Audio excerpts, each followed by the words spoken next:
Kherkhof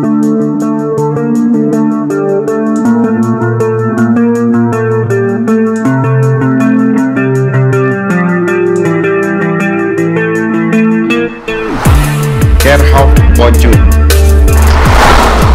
Sedaram tua Kherkhof jid kedali riwayat orang Aceh gemurang gelawan Belanda meribe tentera Belanda mati dalam perang Aceh. Tentera Belanda yang dikubu di Kherkhof Wajud nake awak yang mati dalam perang mulai tun yuh Belanda di penyata perang ngon Aceh bak 26 uro bulan le tun 18 le. Kolonel C.J. Cole awak raya dalam tentera Belanda dipegah awaknya kena GBT bak UNESCO ke Sabah Kiradek Pusaka.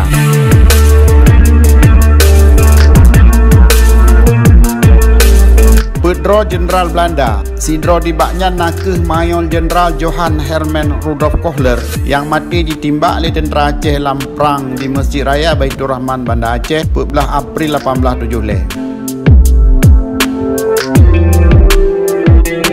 Lehnya nacit kubu Mayor Jenderal JLH Pel Darot 2200 boh kubu tentera Belanda yang ditanom hinan. Nacit 25 tentera laut Belanda yang mupangkat nalom 118 boh kubu tentera lain lom.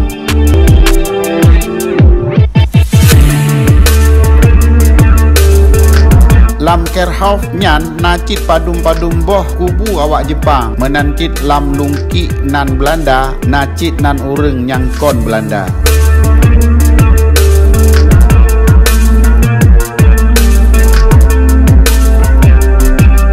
Perang Aceh gelawan Belanda konsi atrip mulai bak tahun 1870 le truk antun ti kurung belah 04 membangun perang yang sephet lebih ni bak perang Napoleon.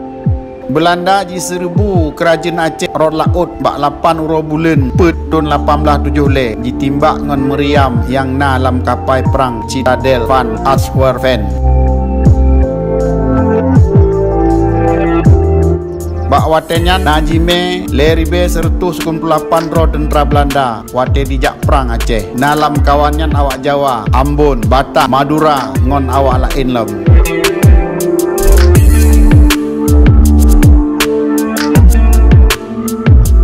Ulai kawan lamplangnya Jenderal Johann Hermann Rudolf Kohler mati gepoh le orang Aceh wate gerepah pulang Masjid Baitur Rahman yang kajiduk Belanda Arab Situn 1870 le 1870 dino manyet di kubu di Kherkhof.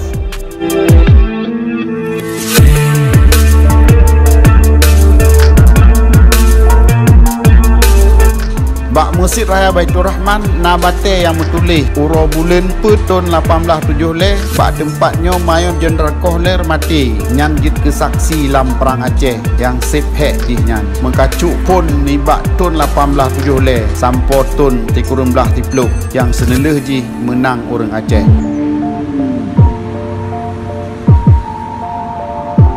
Keputih Le Hamdan Budiman dari Banda Aceh.